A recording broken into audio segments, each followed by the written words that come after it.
You're laughing. There are some stories there. Well, and it's just basically, guys I forgot. Yeah, and there are stories there. Well, 91, how did you end up in Jamestown, New York? Gary Hughes, who was the scouting director of the Expos, wanted me to come over and scout, and I was on the field at the time and wasn't sure whether I wanted to do it, and then so the Expos kind of put together a combination. I scouted an area and then I coached the short season, so I could do both and then decide which one I wanted to do. So that's how it started. Your manager that year? No, I was the hitting coach. Yeah, but your manager that year was who? Ed Creech, who is now the scouting director of the Pittsburgh Pirates. That was an interesting season, 1991. Yeah, it was a real fun year. It was an exceptional club. They played well from start to finish, and it was a fun summer to coach because of the quality of the players. We had a lot of polished players. We didn't have a whole lot of big leaguers. We had a few, but the level that they were at when they came in was real high. When you look at, do you have any recollections regarding or anecdotes concerning those players or guys who may have made it? Keith Haynes was an interesting guy. He was a little guy and a right-handed pitcher that was, I want to say, way down draft. I know he's a free agent sign, it says here. And I was telling Dean Traynor the story yesterday. The first time he went out, we had our pitching coordinator in here, and we have rules on pitches and stuff like that. And he went out, and they had the first night out, they were supposed to throw a lot of fastballs, and he got hit all over the park, and he didn't look very good, and he didn't throw very hard. And the next time he went out, it was about 2 days later, and we needed 2 innings at the end of the game, and we were winning, and he was the only guy left, and so he had to go out. And he asked before he went out, I came down to Ed, and he said, "Can I throw my changeup whenever I want?" And Ed said, "Yeah, just do whatever you want." And he struck out 5 out of 6, and he had one of the best changeups I've ever seen. And he ended up saving, I don't know, a bunch of games, and he was, I think, the pitcher of the year in the league. He was definitely our pitcher of the year, and he was our closer and was fantastic, and ended up pitching in the big leagues. And it was all about this little changeup he had, and at first we thought he was horrible, and he turned out to be our best guy. Another guy was Derek White. Derek White, I signed Derek White, and I still talk to Derek at times. He's still playing. He was in Mexico, I think, at the start of the year. I'm not sure whether he stayed the whole year. He played in Japan some, played in the big leagues with the Expos, with the Tigers, with the Rockies, and a really good guy and a real hard worker, but a guy that one of the few that I stay in contact with. Brian Looney was a big league pitcher for Boston, and somebody else. He was I wouldn't say he was our best pitcher that summer, but he's one of them, one of our starters, and a real solid guy. It wasn't great stuff, but it was solid stuff, and a very competitive guy too, pitcher. You guys literally led the league from opening day to the final day. Yeah. And you had that playoff you talked a little bit about last night, and you faced Erie in a one-game semifinal playoff to qualify for the finals, with 1 out in the bottom of the 8th, and Erie up 1-0. Your shortstop stepped to the plate, Mike Grutzelanek, Yep. who obviously went to the majors as well. Grutzelanek fouled an 0-2 pitch off the plate. The ball bounced up and hit him in the eye, forcing him out of the game. I suppose at that point you were wondering, this was kind of the end. Well, I was looking for the guy here too, because the guy that came in to pinch hit was a guy who did not play very much, and I can't see him here. He's out of L.A., a nice kid, and hadn't really done a whole lot for us. And Ed and I always talk about this, because Grud fouled the ball off, and so you're sending a guy up, he's got 1 strike, and he gets a base hit, and we go on and win. But it was definitely the turning point of the game, and it didn't look good at that point. And to Pittsfield. Yeah, and we beat them 2 in a row. We beat them 1 there, and then had to come back here. It was... we had to win 1 more in 2 games here, and we won the first night. The winning pitcher that night was Haynes? I can't tell you there, but I'm sure he was in probably both games. He was always, I think Darren Paxton pitched one game. I don't know which one that was, but yeah, I'm sure Heath was in it. I remember that night because I think Pittsburgh Mets, one of the pitching coach, the pitching coach, was Jerry Kuzman. Yes, yes, it was. Yeah. I think it may be his only year at this level. Yeah, I don't. It's the only time I can ever remember running into Jerry. But yeah, they had a good club. It was we had a good series during the course of the year down there too.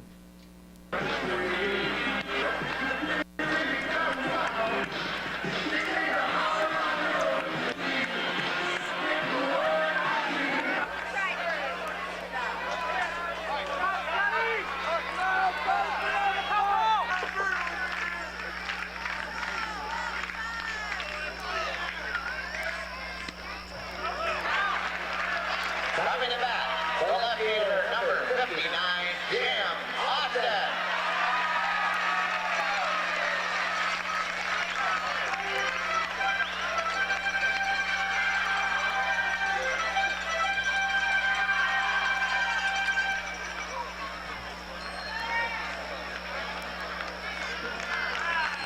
'47, Eric White.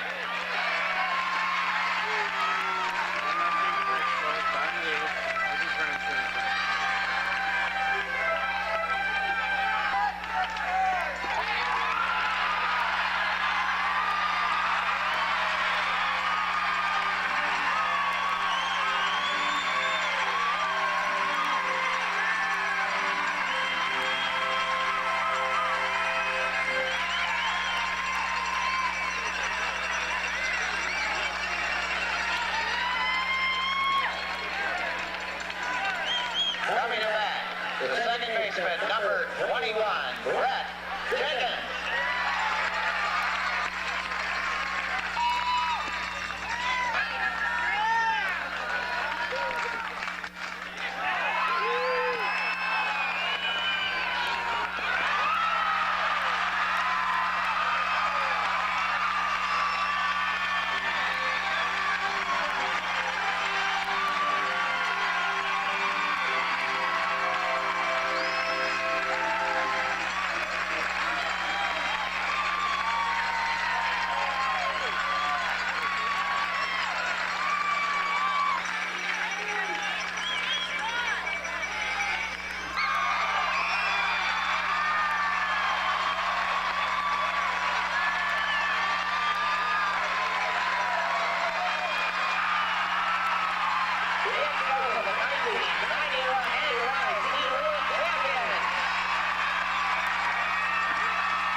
Doherty story?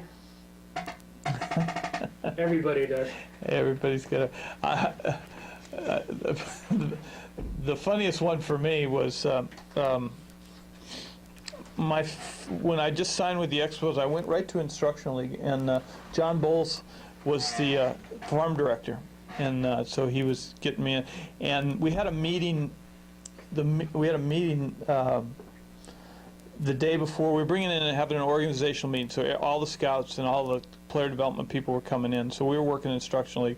And John went out of his way, said, hey, all the scouts are going to be in tomorrow, and we're going to talk about players, and you know, don't try to be tactful, don't say bad things about players, and you know, and you tell the truth, but do it in a nice way. And he made a big point of it, and went on and on. And so the next day we started out, and the first team we talked about was the Jamestown Expos. And so Pat was the manager, and so he had to talk. And so Pat gets up, and the first player, I forget who it was, I don't want to say it anyway, he said, Joe Schmo, and he said, this guy's awful. And he didn't say it quite that cleanly. I think he said he was horseshit. and he went on and he said, this guy's brutal. And he said, I don't know who signed this guy. And then he looked down and he said, oh, I signed him.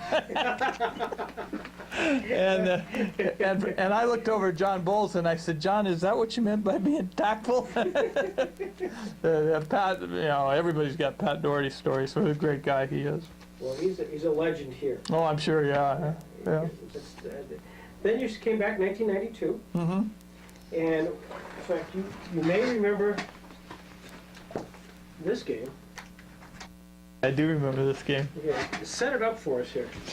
Well, it was the very first Florida Marlin game as a franchise. They had the first draft, and so they acquired their first players, and they were going to have two teams. Their Gulf Coast League team and their New York Penn League team would happen to be. It was at Erie, and what was funny is I was coaching third base that night, and they'd set up a big set of extra seats and corded it off, and so there's David Dombrowski and Gary Hughes and Orrin Freeman and Carl Barker was there too. yes, and I didn't know them though. It was all the old Expo guys, Frank Wren, Oh yeah. and so they sat over there and heckled me all night, and they. But it was quite an event and a big packed house, and I can't remember whether we won or lost. In order to set the record straight, the Jamestown Expos defeated the Erie Sailors in the very first game of the expansion Florida Marlins, with the score being 6-5. It wasn't until 12:15 a.m. the following morning that the game ended after 4 hours and 35 minutes. Jim Ferguson was the winner for the Jamestown Expos. The starting pitcher for the Erie Sailors was John Lynch. John Lynch turned out to be one of the foremost all-pro safeties for the Tampa Bay.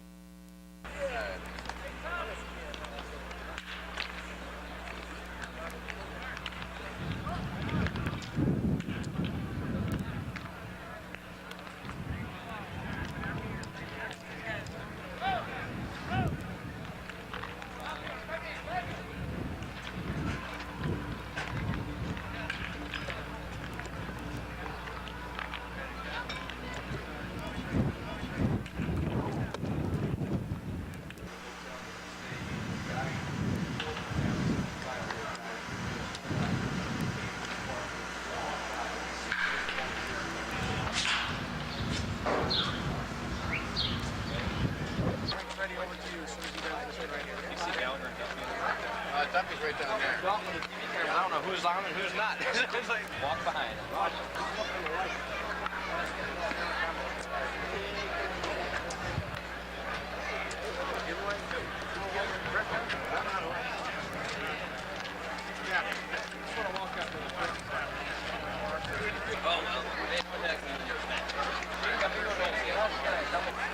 We're getting on it. I think we'll come along in a short period of time. You see all the hoopla here, the mascots, you're going to have parachuters, the whole bit. It'll be fun. It'll really be great. And, I guess it all starts around 7 o'clock, and I'm looking forward to it.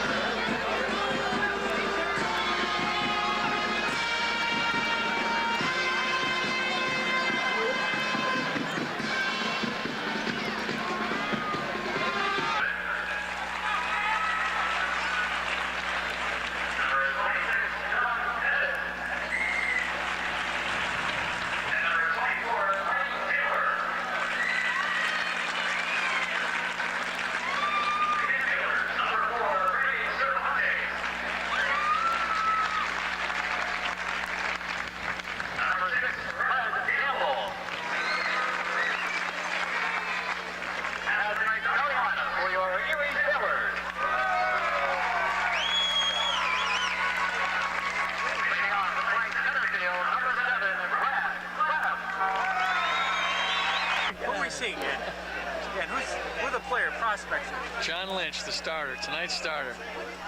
Starting free safety for the Stanford Cardinal football team. Future Marlin right-hander. That's it? So you're director of minor league operations, that's it? Well, we don't have time to expound upon that right now.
What do you?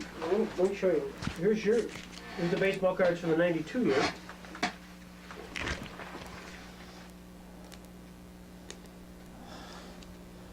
Boy, there's more that I forgot here. Scott Gentile, I talked to him about a year ago. He was looking for a job. Rodney Henderson, who pitched in the big leagues. Kurt Schmidt, who I signed, who pitched in the big leagues a little bit. And there's Matt Raleigh. What kind of ball player is Matt Raleigh? Matt Raleigh, he had power. He was a power hitting third baseman, solid third baseman, and it was all about the power. Though he wasn't going to hit for high average, but he hit you home runs. He was a great competitor and played hard every day. He was a good player and good guy to have on your club. No, he went right up to what? He went double. Did he get to AAA? I don't know. I know he played. Yeah, I think he did play a little bit in AAA, but played a lot of AA, and had a couple of big years. Mm-hmm.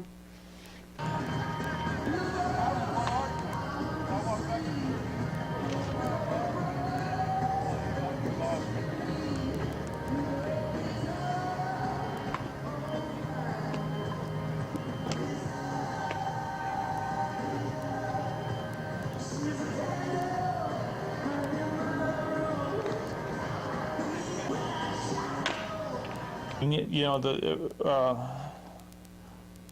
thing I remember, the bad thing I remember about this year is we had a first or second week we had a bad car accident, I'm just going to talk about that. and it was really a scary deal. I'm trying to think. Jim Henderson, I was looking for his picture, got hurt real bad.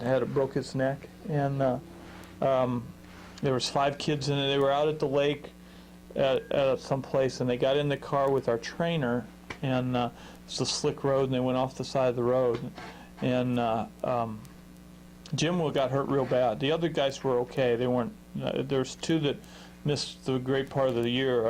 Rodney Henderson and the first baseman, I forget his name. Tom Doyle.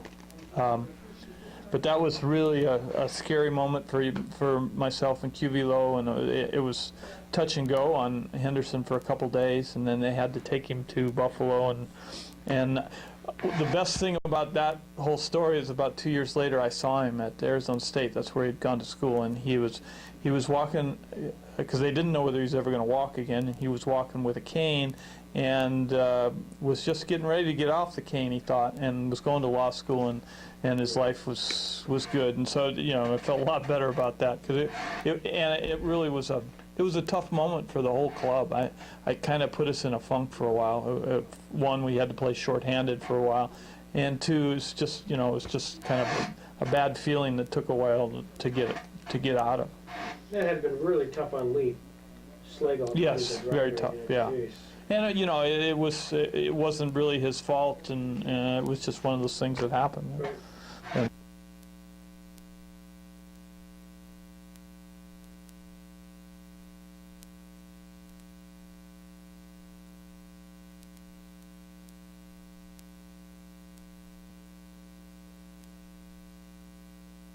Was the manager that year, right? Yes, yeah. Was the first time that he had managed in the professional? Yes, he'd always been a pitching coach, and QV's a great man. I one of the most genuine, caring people that I've ever been around in professional baseball. He really liked the kids. He liked working in this level, and he had a great rapport with the players, and it was. Both summers were really a lot of fun. Obviously, the first summer was more fun because we won, but he was fun to work with, and because he still maintained the pitching duties, it gave me a lot more duties during the game and running the offense and things like that. So it was expanded what I was doing, which was fun too. So I talk to QV now and again, not enough, because he's a good friend and a really good baseball guy. Then after that season, which was kind of a down season, obviously, for a lot of the reasons you mentioned, then what happened to Jim Fleming? Well, we had some more turnover in the Expos, and all the Marlin people had left, which really were the Expo people that became Marlin people, and I was really attached to them.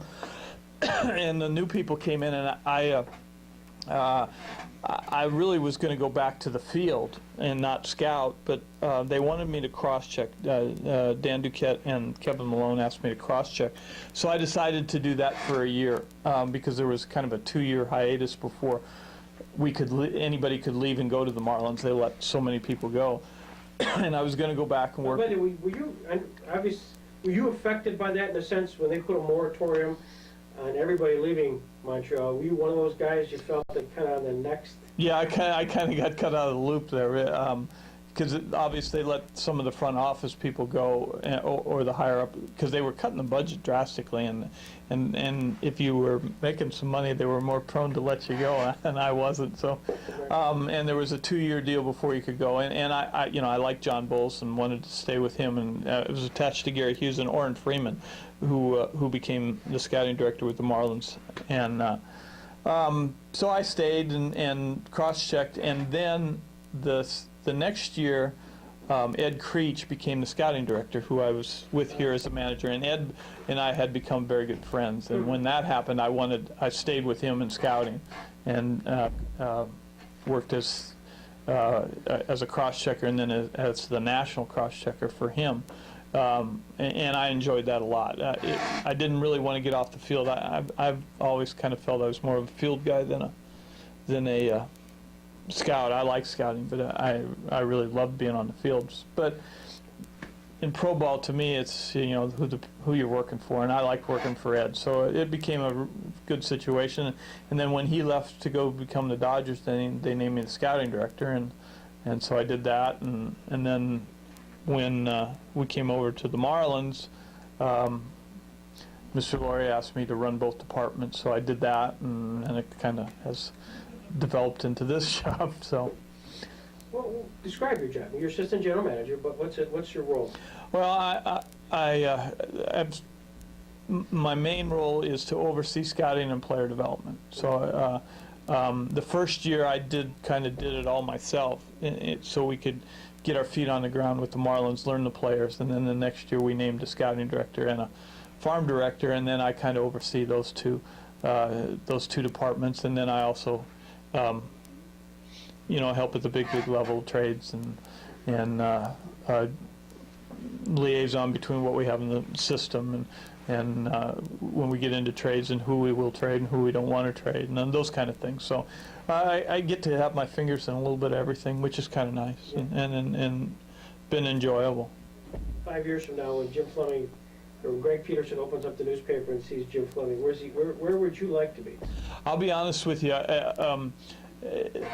This is going to sound crazy because I don't think anybody else does it. When I got into pro ball, my goal had always, I've been a college coach for 15, 16 years, and my goal had kind of been to be a head coach in college. And so when I came over here, I didn't really have a goal. I just was kind of come over to experience professional baseball, see what it was like, and I kind of quit having goals. I just kind of let it flow and let it take me where it would take me. It's like riding a wave, and it's taken me not really exactly where I thought I would go, and so I think I've kind of stayed with that philosophy.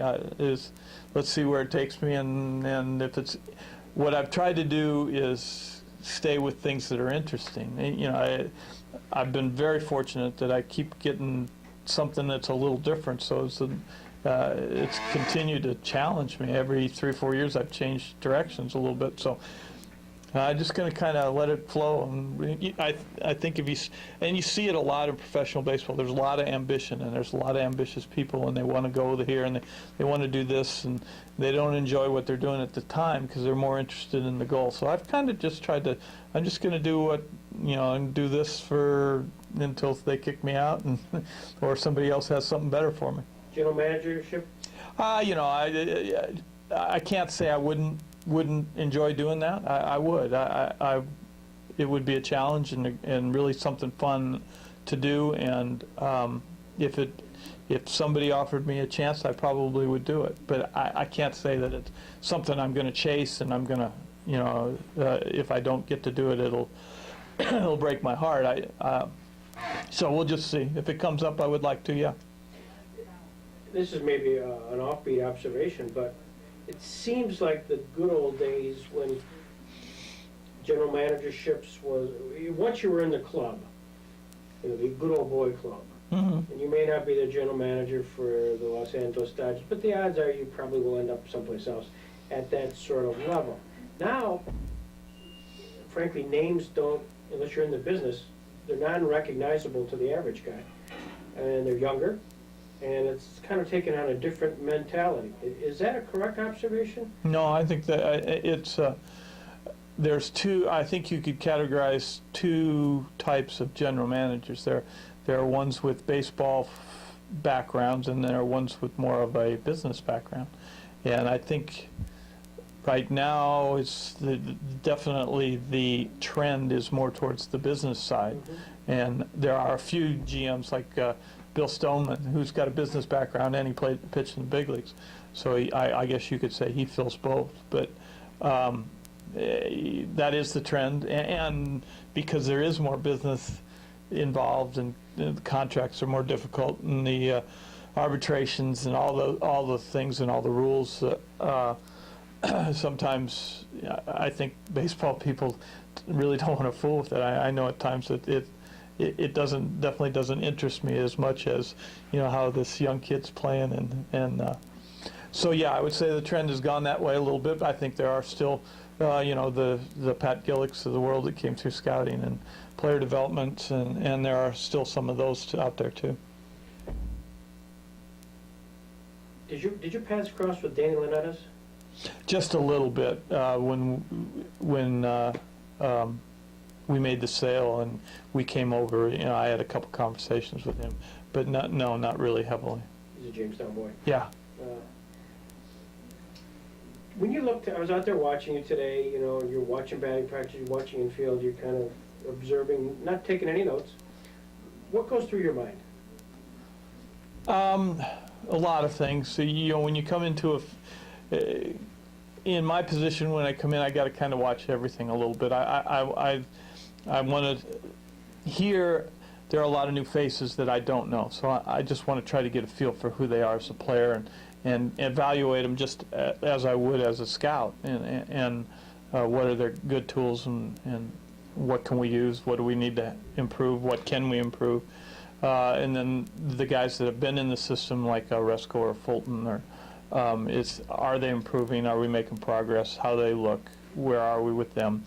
You got to look at your coaching staff and how are they doing, and are they doing the things you want them to do? And then you have to pay attention to the affiliate and how do they feel, and are we providing, you know, what we need to do for them, and are our guys behaving? There's every end of it. You got to kind of pay attention to it. Obviously, I enjoy the most part is watching the players, and I love watching BP and looking at a hitter and having conversation with Matt Raleigh or a pitcher with Duffy, and what are we doing? What's our goal here? And I like going to the affiliates. It's a fun part of the job. Tankersley is going to throw about 55 pitches tonight. Is that a decision of yours? Does that come from a higher level? I mean, just in the normal. We basically have a program for all kinds of scenarios. New player coming in, injured player coming back, depending on the seriousness of the injury. But it's a pretty standard. You know, he's going to throw. He was on a 50 pitch count the first time out. He was fine. Everything went well. He threw 43 pitches in the 3 innings. We didn't send him back out because he would have went over the 50. We'd rather keep it under. And so everything went well. So then we attach on 15 more pitches, and you know, it's. So where does it come from? It's really just built into the system. But obviously we all okay it and know how it works. Now, is that because during the contract negotiations he wasn't throwing at all? Hadn't thrown enough. Yeah, he was throwing, but he was not throwing off the mound. We always will err on the side of caution, and especially with a first-round pick. And he'd only thrown. He hadn't thrown off the mound. It's more flat ground. His arm strength was okay. He was very rusty. when we did the first bullpen in Florida, and then he did a bullpen here with Dean, and everybody's observation was, he's rusty. This is not something we want to rush. So we put him on a little bit of longer program than, say, Vargas, who had come in here and had thrown in a game 2 weeks before he got here. So it was like he missed one start. So we could cue him right back up. So and that's the only reason. And an auspicious start. For the Jammers tonight, team number 35, Taylor Tankersley.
Number one strikeout.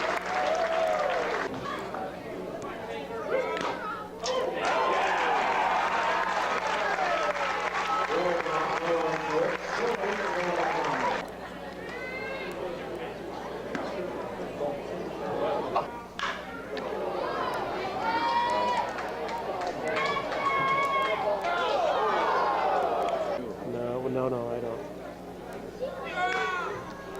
Guy away here, right now.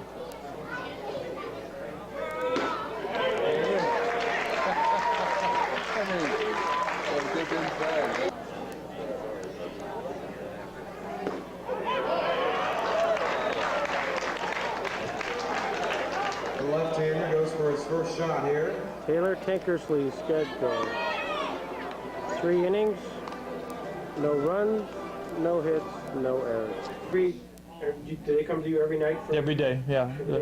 We get an email every night from each manager has to do a game report, and pitching coach does the second part of that on the pitchers, and I get six emails a night just from those clubs, and I also get a voice message.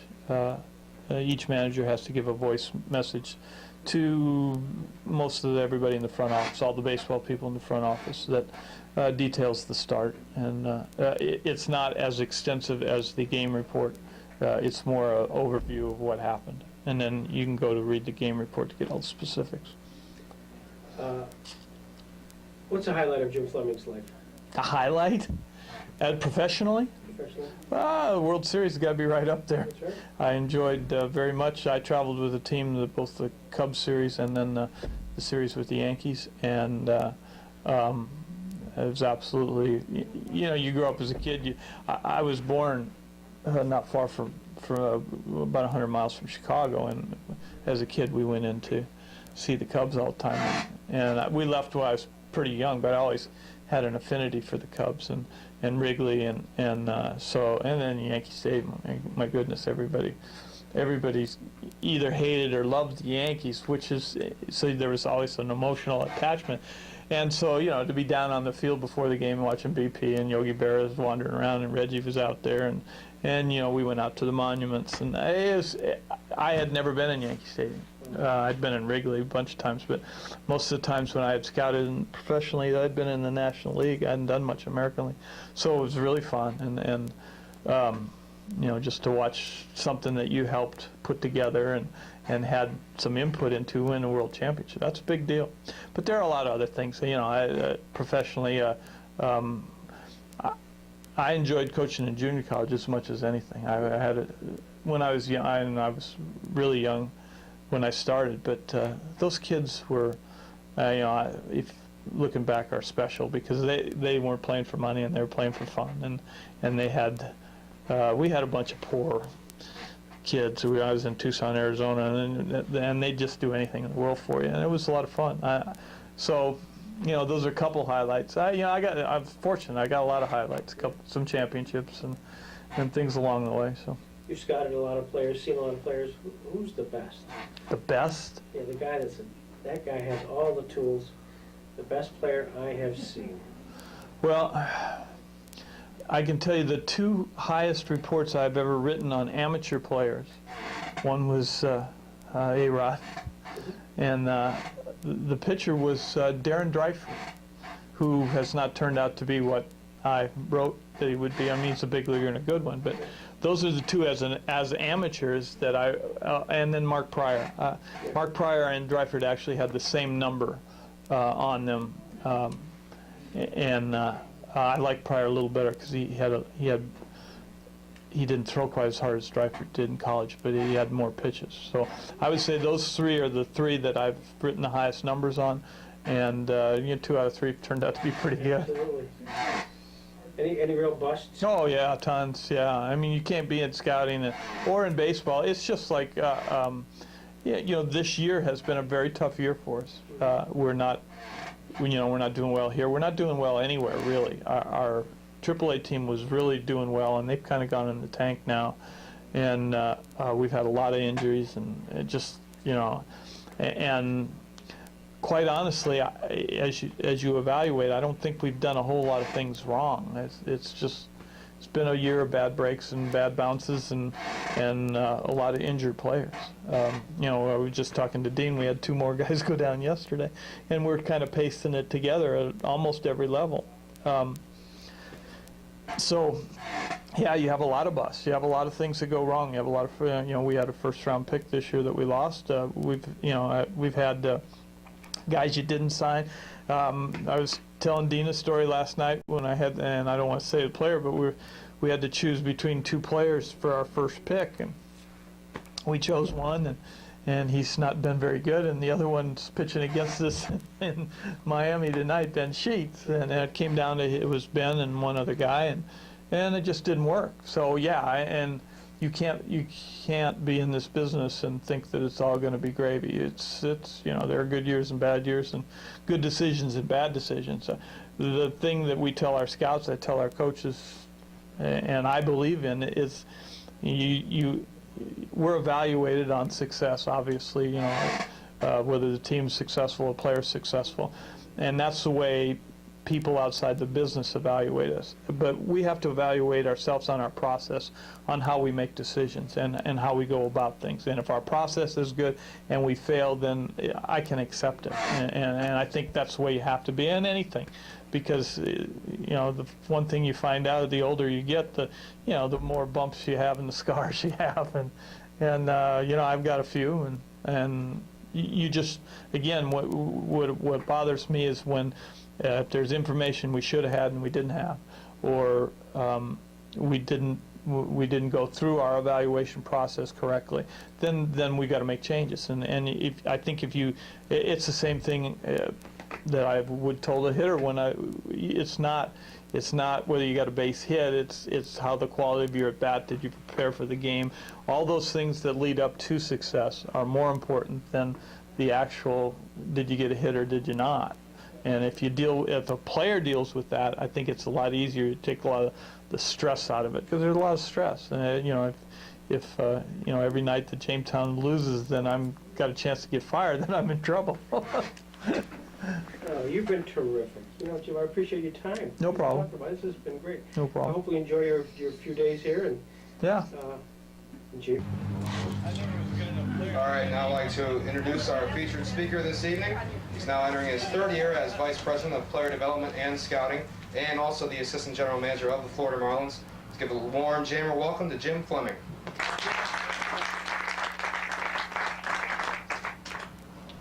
Thank you. Thank you. I'm very happy to be here in Jamestown. I spent 2 wonderful summers here as a coach, 1991 and 92, and always like coming back here. Didn't get to come back last year. I was here 2 years ago. And I'll just say a few words about the Marlins and then open it up for any questions that you have. But Florida Marlins are what we believe, a development organization. We are more of a, there are, I think, two waves in baseball right now. There's a lot of teams that are drafting older guys and trying to get them very quickly to the big leagues. I think we're kind of in the other category, as we draft younger guys and try to develop them and go that route. The reason being is some clubs can afford to get into free agency, which we can't. So we have to develop our own. And if you look at our club on the field, right now it's a lot of homegrown guys with a sprinkling of guys that we got in trades for the rest of the homegrown guys. And we've been fortunate to have a lot of excellent players come through our system. And some of these kids I think that you're watching play here are going to be big leaguers. I think it's this Jamestown team is a little different than what we've sent here in the past. I think it's a very talented club. A lot of our high picks, they have not played well, I know that, but I think when the dust clears, there's several big leaguers on this club. And the best way I can tell you is 1991, when I was a coach here, we won the league by 14 games. It was an incredibly good team, and 3 of them played in the big leagues, and most of them did not. But they were a very talented team at the time, but they were kind of already peaked. The year after, we had kind of a lousy team, and we had 5 big leaguers, and it was a young team that kind of got beat up, kind of like these guys are right now. But in 3 or 4 years, all of a sudden bloomed into some really good players. And I think we have some guys here that we think are going to be very, very valuable players for us in the future, 4 or 5 years down the road. Maybe a couple of them a little sooner, but I think most of them are a little ways away. But it's a good club, it's a good staff, and they work real hard. And we've been, even though they have not been successful, wins and losses, we feel like we're making progress here. I have not seen them in these next 5 days. I'll be here to see them. But all the reports that I've read and all the guys that I've talked to that have been through here feel like the talent is very good, and that we'll get something out of it as time comes. And with that, I thought I'd just open it up to some questions. If you want to have any questions about the Marlins or about current players. Name names of people who you think today are genuine prospects. 4 years from now, we pick up the Topps baseball cards and we're going to see their pictures. Well, obviously, the kid that's going to throw tonight, Vargas, and the kid that's going to throw tomorrow night, Tankersley, we think are big leaguers. They were our first and second round pick this year. And very valuable kids to us, left-handed, commodity that's hard to come by. Both of them we think are very tough, seasoned in college. And they are guys that we think could probably move through our system fairly quick. And then if you go to our shortstop, who was our third round pick last year, who was a high school player, I think John Fulton's going to play in the big leagues. I think he's very talented. It may take him a little longer. And as you've seen, he has his ups and downs, and he has good days and bad days, whereas I think you'll see a little bit more consistency out of Vargas and Tankersley. But I would say those are 3 examples of guys that are going to play. I don't want to, some of these guys, quite honestly, I'm going to see for the first time. Now, those are the kids that I've seen and I know. But reading our reports, there are several others. I know Resco is one of the leaders in RBIs in this league. We think he's got tremendous bat potential. Obviously looks a little like Richie Sexton, and that's kind of what you're hoping to get down the way. Defensively, we need some work, and he's making that kind of progress, but it's a bat that we think that could really be a big one for us in the future. And then there's a couple of college kids that are kind of, as I read our reports, that are surprising us talent-wise. I know Cleveland, who was drafted down the line, has played very well here and has caught the eyes of our instructors as they come through, and they really like him. Sadly to say, one of the kids that was hurt, Alexander, who just came a little while ago, he's a 19-year-old junior college player, and we think big things of him, but I don't think you're going to get to see much more of him the rest of the summer because his shoulder's a little sore right now.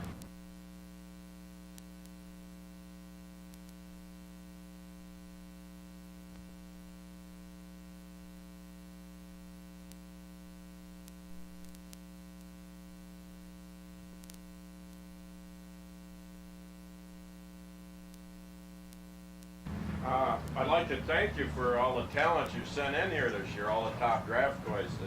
But I question maybe the philosophy at this level. All 3 years we've had rookie managers here, basically, for organized ball. And a lot of the teams in this league, I don't know if the Marlins underestimate this league or what, are pretty seasoned older guys, a lot of them, who are really good teachers of young talent.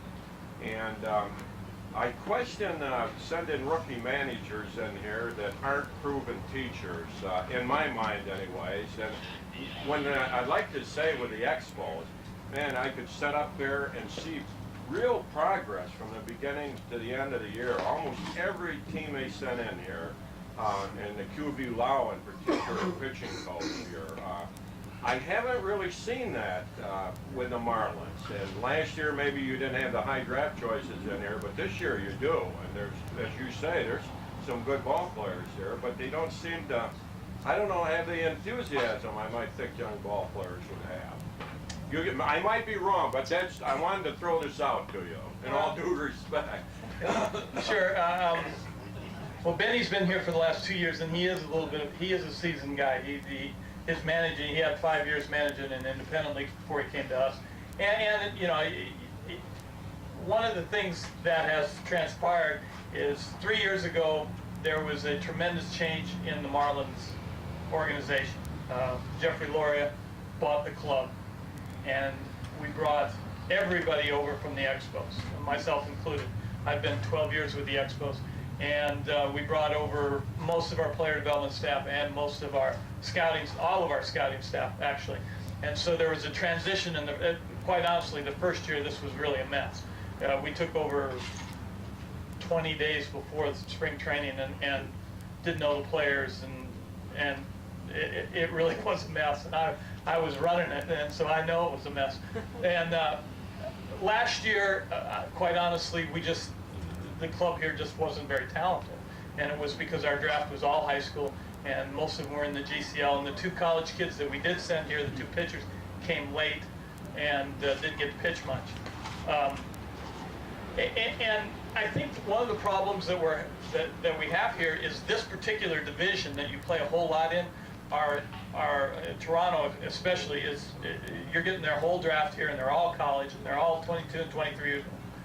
And when you mix kind of what we're doing, it's very tough for them to compete with those guys.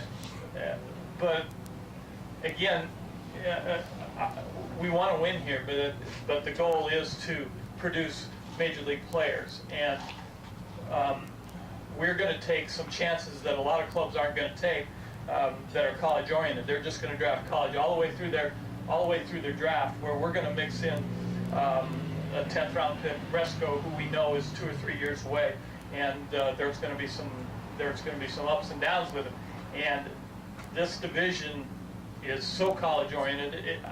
Quite honestly, I expected this club to do a little bit better than we have, because it's more college, and I think part of it is our defense has been poor, and they've had some struggles. And I don't want to say what it is, because I haven't been here, but again, I think we've shifted a little bit in our scouting philosophy and a lot in what we're trying to do in development, and it's going to take some time as we transition new people in and kind of get what we want going on. And so what I'm saying to you is there's some validity to your question, and we are continually trying to change our staff and make it a little older. We went to 2 older managers in AAA and AA this year, 2 former big leaguers, and we haven't changed our style totally, but and again, if you look at our hitting coach here, Matt Raleigh, who played here incidentally, and is a veteran college or a veteran professional hitting coach, and Duffy, who's the pitching coach here, has been in it a long time. So you're starting to see the change in our system, in our philosophy of staffing, but it takes a while as you run through as we evaluate and try to get the people in we want. Okay, thank you very much. You're welcome. Anything else?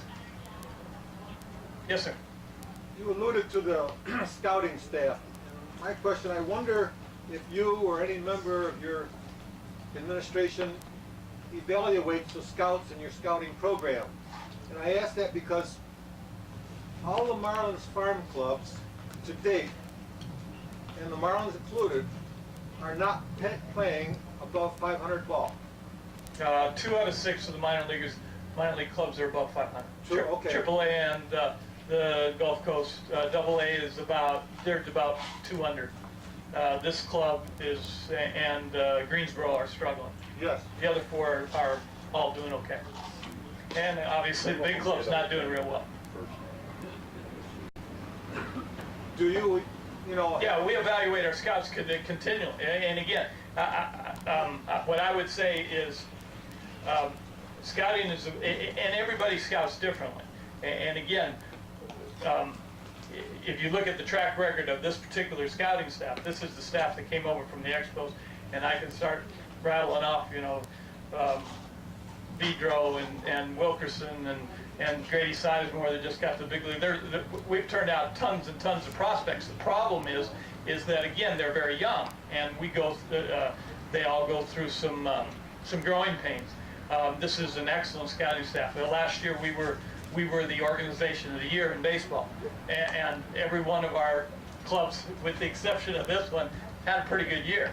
And I'm not throwing that out to say, we're having a little bit of a down year. We've had the most injuries we've ever had this particular year, and it's really affected AA and our 2A clubs, who came out of the box looking like pretty good clubs, and then we got torn up. And the other thing is the last 2 years we've really had to turn our system over. We put in the new people that we drafted, and we kind of turned over the system, and so people had to be pushed. We're in the process now trying to slow it down a little bit so guys don't have to move so fast, which means our clubs will play a little better, and it may take guys a couple of years longer to get to the big leagues, but when you have a good big league club, you can do that, and we do have some talent at the big league level. So we had to get some guys there fast. Dontrell Willis is 21 years old, Miguel Cabrera is 21 years old, and normally they'd be still playing in AA. But need arise, then we had to get them, and they've done very well. Yes, sir. I realize that you're trying to train and to teach these, talking about the pitchers, but if they're on a pitch count, if they go and giving up 5, 6, 7, 8 runs because they haven't thrown enough pitches, doesn't that do them more harm in their mind than getting them out after they give up 3 runs? Sometimes. It depends. It depends on the individual. You're continuously seeing that. Well, in some cases, there's a point trying to be made, and that some kids have to get toughened up by taking some lumps. So I would say each case is individual, and the coaches have some discretion. There are some times that a guy's he's gonna get close to his pitch count. There are some limits, and it's not always that the guy must reach his pitch count. Doesn't that harm the morale for the other players? It does at times, yes it does. And again, at the lower levels, it's a little bit more important to get pitch count as we go up. That's not quite, and again, it's something that we've changed a little bit on philosophy, and it's not as strictly adhered to as it used to be, where a guy he just got his pitch count if he was prospect starting. But part of it, kids, the younger players today are not quite as seasoned and as tough, and sometimes you got to toughen them a little bit under fire, and sometimes that weeds them out a little bit. But I would say no, that's not always the case. We have a couple of questions. What's the philosophy, not only the Marlins, but minor league baseball players playing down, especially at the lower level? When they can't climb anymore, they walk the radar screen, they move them down. And the second question, what do you as a Marlins look for in the community when you're going to put a baseball team in? First question, do they play down? Yes, you're seeing a lot in baseball-wise. You're seeing a lot of that now. You're seeing a lot older players. We went from when we took over the Marlins, one of my goals was to get out of the Midwest League, which was a very college-oriented league, and get into the Sally League, because it was a very high school-oriented league. Well, we ended up in the Sally League in Greensboro, and we're seeing all college players. And that's what's happened, is teams are, there's more pressure to win from franchises, and so they can draw, and we understand that. And we've had to change our philosophy, because we never played down before. We didn't like to do that, because the only goal is to help a club win there, and you weren't making your prospects better, so you weren't pushing them. So we have changed that philosophy also, not to the extent that a lot of clubs have, but we are starting to take some older kids and let them play down in order, if we've got a couple of non-prospect positions, then we'll try to get an older guy there to help the younger kids play a little bit, just because otherwise they don't hold up. And quite honestly, we did that a little bit with this club this year, which we haven't done in the past year, and it hadn't worked, but we did try. And then the second question is, what do we look for? The biggest thing is, a lot of people look for where they draw, but ours is all about development, and so it's where we can have a good teaching atmosphere. We look for a facility that one of the things, and again, going back to some of your questions, somebody said something about the energy level of this team. One of the problems that I think we run into a little bit with our younger clubs is we work a little harder than a lot of people do, and they're out here a little longer. They come a little earlier.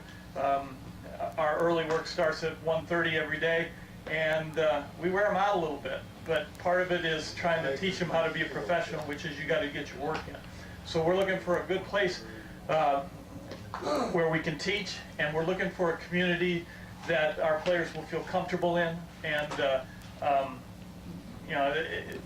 there are certain places that young kids can get into trouble anywhere, but you try to get them in a place where you feel like you can keep them safe and you can keep them under control and kind of keep a watchful eye on them. And I would say we're looking for, our total goal is comfort with who we are and what we're trying to accomplish, and a place where we can do that. And we've changed out of a couple places where the draw was big, but we weren't comfortable, and maybe they weren't comfortable with us too. I don't know. But right now we really feel good about all our affiliates, and we think our relationship's pretty good. We just did a 4-year with Greensboro for next year, or starting next year. We just re-upped with Albuquerque in spring training, and with Carolina about a month ago.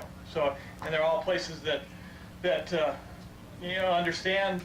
At times we're going to have some rough years, and hopefully no affiliate has to go through it. And I know you guys have been through 3 rough years since we've been here. And again, the goal this year was to kind of enhance this a little bit with some college players, and so far it hasn't worked. But we're going to try to continue to do that here, because again, the philosophy in this league has changed immensely from when I coached here.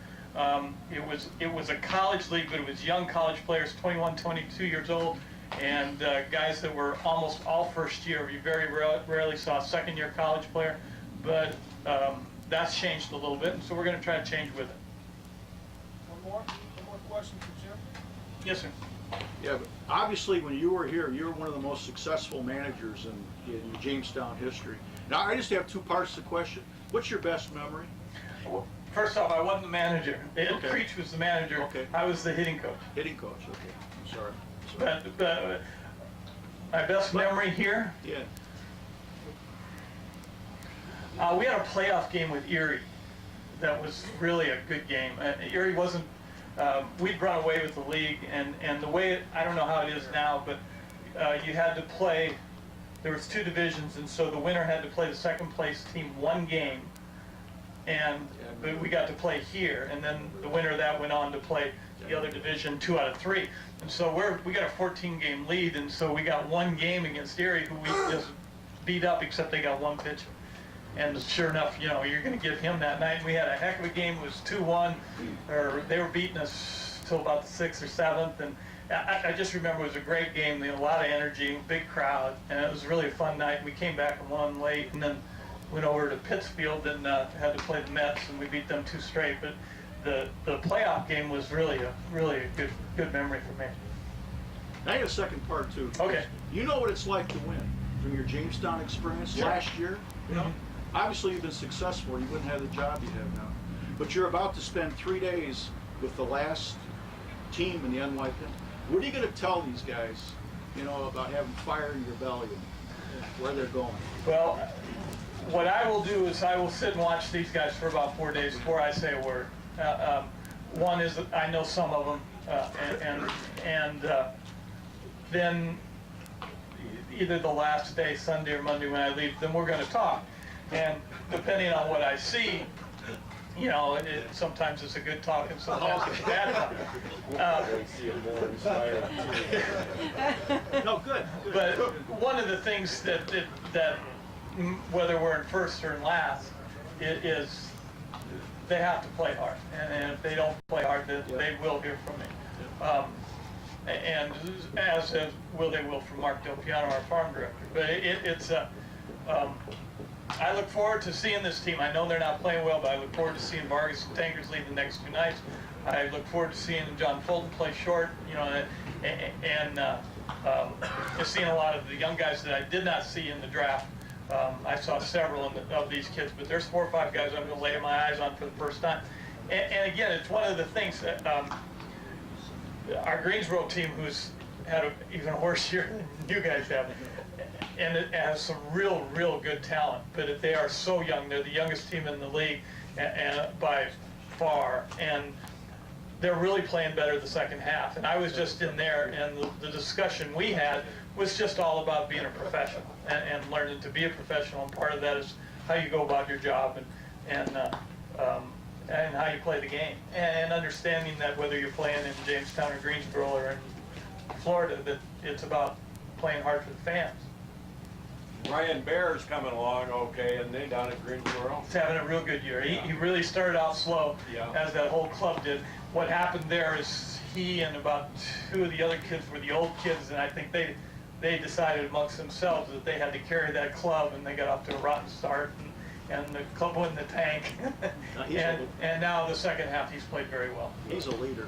Yeah. And part of the problem I think you see with kids of this age, and I don't think you can see in the stands sometimes, and it comes out in the way that you see it and you go, maybe this kid doesn't have the energy he needs, but kids have a tendency, this level kids, they don't know how to deal with it, and they kind of shut down. And we have a big problem. Again, I can't comment on this club, but with the Greensboro club, about they care too much. They want it so bad that it gets in their way, and they start stepping on themselves, and then you got a real problem.